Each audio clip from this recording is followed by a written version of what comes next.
ನಾನಿವತ್ತು ಬೆಲ್ಲದ ಪಾಯಸ ಯಾವ ಥರ ಮಾಡೋದಂತ ತಿಳಿಸ್ಕೊಡ್ತಾ ಇದ್ದೀನಿ. ತುಂಬಾ ಸುಲಭ. ಬೆಲ್ಲದಲ್ಲಿ ಕಬ್ಬಿಣಾಂಶ ಇರುತ್ತೆ, ಆರೋಗ್ಯಕ್ಕೂ ತುಂಬಾ ಒಳ್ಳೆಯದು. Welcome to R P S L family. ನಾನಿಲ್ಲಿ ಒಂದು 1/4 ಬಟ್ಲಷ್ಟು ಸಬ್ಬಕ್ಕಿನ ತೆಗೊಂಡಿದ್ದೀನಿ. ಇದಕ್ಕೆ ನಾನು ಸ್ವಲ್ಪ ನೀರು ಹಾಕಿ ನೆನೆಸಿಟ್ಕೊತಾ ಇದ್ದೀನಿ. ಇದು ಅರ್ಧ ಗಂಟೆಯಿಂದ 1 ಗಂಟೆ ನೆನೆದ್ರೆ ಸಾಕು ಸಬ್ಬಕ್ಕಿ. ನೋಡಿ, ಇದು ಮನೆಯಲ್ಲೇ ಮಾಡಿಸಿರೋ ಶಾವಿಗೆ ಈ ಥರ ಇದೆ. ಇದನ್ನು ಕೈಯಿಂದ ಈ ಥರ ಪ್ರೆಸ್ ಮಾಡ್ಕೊಂಡು ಮುರ್ಕೊತಾ ಇದ್ದೀನಿ. ಒಂದು 1/4 ಟೇಬಲ್ ಸ್ಪೂನಷ್ಟು ತುಪ್ಪ ಕೂಡ ಹಾಕ್ಕೊಂಡು ಫ್ರೈ ಮಾಡ್ಕೊತಾ ಇದ್ದೀನಿ. ನಾನು ಮೀಡಿಯಮ್ ಫ್ಲೇಮಲ್ಲೇ ಇಟ್ಕೊಂಡು ನೀಟಾಗಿ ಫ್ರೈ ಮಾಡ್ಕೊತಾ ಇದ್ದೀನಿ.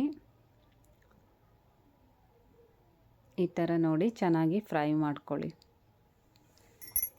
ತುಪ್ಪ ಕೂಡ ಎಲ್ಲ ಶಾವಿಗೆಗಳಿಗೂ ಚೆನ್ನಾಗಿ ಹತ್ತಬೇಕು. ನೋಡಿ, ಈ ಥರ ಎಲ್ಲ ಕಡೆ ಸ್ಪ್ರೆಡ್ ಆಗಿದೆ. ಎಲ್ಲ ಶಾವಿಗೆಗೂ ಚೆನ್ನಾಗಿ ಫ್ರೈ ಆಗಿದೆ. ಒಂದು ಬಟ್ಲಷ್ಟು ನಾನಿಲ್ಲಿ ಬೆಲ್ಲ ಕೂಡ ಜಜ್ಜಿಟ್ಕೊಂಡಿದ್ದೆ. ಅದು ಕೂಡ ನಾನಿಲ್ಲಿ ಸ್ಟೀಲ್ ಪಾತ್ರೆಗೆ ಹಾಕ್ಕೊಂಡು ಅದಕ್ಕೆ ನೀರು ಹಾಕ್ಕೊತಾ ಇದ್ದೀನಿ. ಬೆಲ್ಲ ಮುಳುಗುವಷ್ಟು ನಾನು ನೀರು ಹಾಕಿ ಇಟ್ಕೊತಾ ಇದ್ದೀನಿ. ಇದು ಕರಗಿಸೋದಕ್ಕೆ ನಾನು ಇಲ್ಲಿ ನೀರು ಹಾಕಿ ಇಟ್ಕೊಂಡಿರೋದು. ನೋಡಿ, ಬೆಲ್ಲ ಮುಳುಗುವಷ್ಟು ಹಾಕಿ ನಾನು ಇಟ್ಕೊಂಡಿದ್ದೀನಿ. ಇಲ್ಲಿ ಒಂದು ತವ ಇಟ್ಕೊಂಡು ನಾನಿಲ್ಲಿ ಅದಕ್ಕೂ ಒಂದೆರಡು ಉದ್ದ ಗ್ಲಾಸಷ್ಟು ನೀರು ಹಾಕ್ತಾ ಇದ್ದೀನಿ. 2 ಗ್ಲಾಸಷ್ಟು ಹಾಕ್ಕೊತಾ ಇದ್ದೀನಿ. ಈ ಥರ 2 ಗ್ಲಾಸ್ ನೀರು ಹಾಕ್ಕೊಳ್ಳಿ.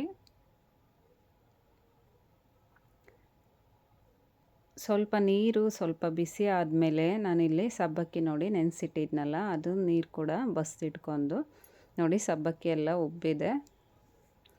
ಇದು ಕೂಡ ಹಾಕ್ಕೊತಾ ಇದ್ದೀನಿ ಸಬ್ಬಕ್ಕಿನ ಸ್ವಲ್ಪ ನೀರು ಬಿಸಿ ಆದಮೇಲೆ.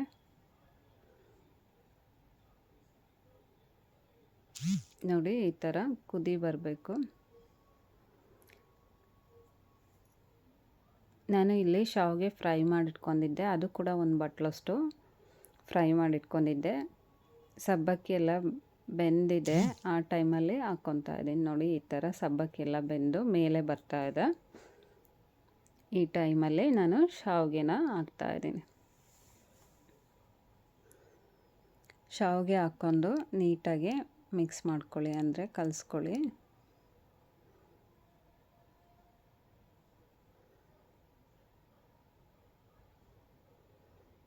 ನೋಡಿ, ಈ ಥರ ಚೆನ್ನಾಗಿ ಮಿಕ್ಸ್ ಆಗಬೇಕು.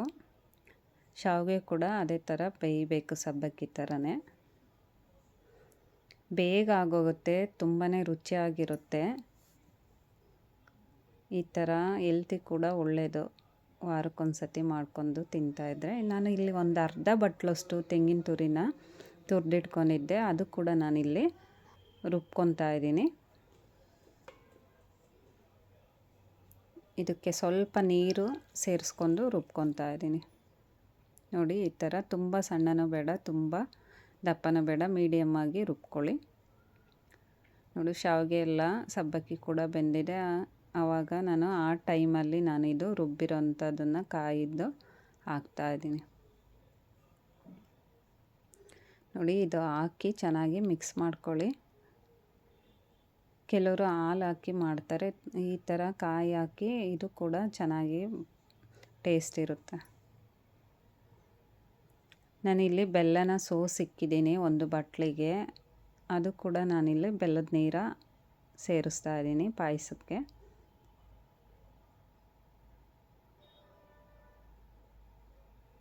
ನೋಡಿ, ಈ ಥರ ಹಾಕ್ಕೊಂಡು ಚೆನ್ನಾಗಿ ಮಿಕ್ಸ್ ಮಾಡ್ತಾ ಇದ್ದೀನಿ.